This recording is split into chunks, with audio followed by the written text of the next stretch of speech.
এই সাহারির পরে আমরা রোজাটা ভাঙি, ইফতার মানে ভঙ্গ করা, রোজা ভাঙি। এই ইফতারের সময় আমরা অনেক সমস্যা আমরা করে ফেলি।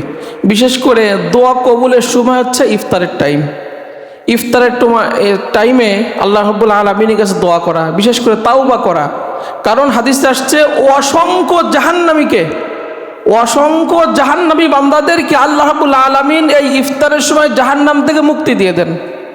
তাহলে আপনি যদি জাহান্নামীদের কাতারে থাকেন, বা আপনার পাপের কারণে যদি আপনার নাম জাহান্নামীদের খাতায় চলে যায়, অথবা আপনার আপনজন যারা কবরে চলে গেছে তারা যদি জাহান্নামের আসামি হয়, আপনি তো ওই সময় আল্লাহর কাছে দোয়া করবেন যে আল্লাহ, আমার আপনজন যারা কবরে চলে গেছে তারা যদি পাপিষ্ট হয়, আল্লাহ এখন আপনি যাদেরকে মাফ করে দিবেন সেই কাতার আমার পিতা মাতাকেও শামিল করে দেন।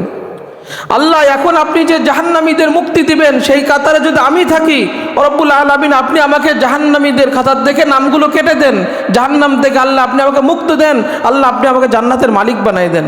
কিন্তু আমরা সেই ইফতারের সময় খাবার, কথাবার্তা, ঝগড়া, বিবাদ এইগুলো নিয়েই কিন্তু দেখেন আমরা ব্যস্ত।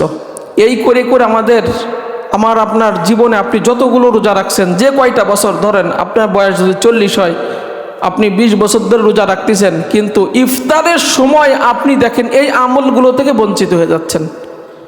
প্রত্যেকটা দিনে আপনি এই ঝগড়াঝাটি, কথাবার্তা, খাবার বন্টন সেই নিয়ে সময়গুলো কিন্তু সব দেখেন আপনার চলে যাচ্ছে, কিন্তু আপনার যে মূল কাজ সেইটা থেকে কিন্তু আমরা বঞ্চিত হয়ে যাচ্ছি। এই জন্য এইটা একটু আগে ভাগে সারা, কমসে কম 10 মিনিট আগে কাজ কমপ্লিট করে ওই 10টা মিনিট ইফতারের আপনি নিজের দোয়া, হুজুরের দোয়ার আশায় বসে না, নিজের দোয়া, আপনি নিজের যা চাওয়া আছে, আপনার মনের মধ্যে কি চাওয়া আছে আমি কি জানি? তাহলে আমরা কেন এগুলো থেকে বঞ্চিত হয়ে যাচ্ছি? এরপরে হাদিস আসছে যথাসময় তোমরা ইফতার করবা, সূর্য ডোবার সাথে সাথে দেরি না করা। এই যে আমাদের গ্রামগঞ্জে সমস্যা কি, যে অনেক মা বোনেরা হাঁস মুরগি উঠাইতে যাচ্ছে, আপনি গরু বাছুর উঠাইতে যাচ্ছেন, বিভিন্ন কাজ, যে আজান হয়ে গেছে বা সূর্য ডুবে গেছে, আপনি চিন্তা করলেন থাক 5 মিনিট পরে করবানি। অথচ এটা ইহুদি খ্রিস্টানদের কালচার, এটা মুসলমানদের কালচার না। মুহাম্মদুর রাসূলুল্লাহ সাল্লাল্লাহু আলাইহি সাল্লাম বলেন, যথাসময় ইফতার যতদিন আমার উম্মাহ করবে ততদিন তারা কল্যাণের মধ্যে থাকবে, ততদিন তাদের বিজয়ের মালা আসবে, বিজয় আসবে, ইসলামের বিজয় আসবে, মুসলমানদের বিজয় আসবে, তোমার জীবনে সফলতা আসবে, তোমার জীবনে কল্যাণ আসবে যতদিন তুমি এই সূর্য ডুবার সাথে সাথে ইফতারি করবা, দেরি না করবা। এই জন্য মা বোনদেরকে আমরা মেসেজ পৌঁছিয়ে দেব যে সূর্য ডুবার সাথে সাথে রান্না থাকুক, ঘরের কাজকাম যে যেখানে থাকুক, গরু বাছুর, মুরগি, হাঁস মুরগি, এইগুলো সব বাদ, আগে যথাসময় কি করা? ইফতার করা। আমরা যখন ইফতার করি অনেকে তো দোয়া পড়তে ভুলে যায় না? দোয়া পড়তে ভুলে যায়। আপনি এত কষ্ট করে রোজাগুলো রাখছেন, এখন সেই টুকিটাকি সমস্যার কারণে রোজার যদি সমস্যা হয় তখন সমস্যা না? এর জন্য আপনি যখন রোজার ইফতার ভঙ্গ করেন তখন আমরা দোয়া পড়ি না, আল্লাহুম্মা লাকা সুমতু ওয়া আলা রিজকিকা ওয়া আফতারতু, যে আল্লাহ আপনার জন্য রোজা রাখছি, আপনার রিস্ক দিয়ে রব্বুল আলামিন আমি ইফতার করছি, মানে রোজা ভাঙছি। এরপরে আপনি পড়েন যাহাবাজ যামা ওয়াবাতাল্লাতিল উরুক ওয়া সাবাতাল আজরু ইনশাআল্লাহ, পিপাসা দূর হয়ে গেছে, শিরা উপশিরা সিক্ত হয়ে গেছে, আল্লাহ চাহে তো এই রোজার সওয়াব নির্ধারণ হয়ে গেছে। আর রোজার সওয়াব হচ্ছে রোজা ঢাল, রোজা আমার জন্য সুপারিশ, এই রোজা আমাকে জাহান্নাম থেকে মুক্তি দিয়ে জান্নাতের মালিক বানাই দিবে।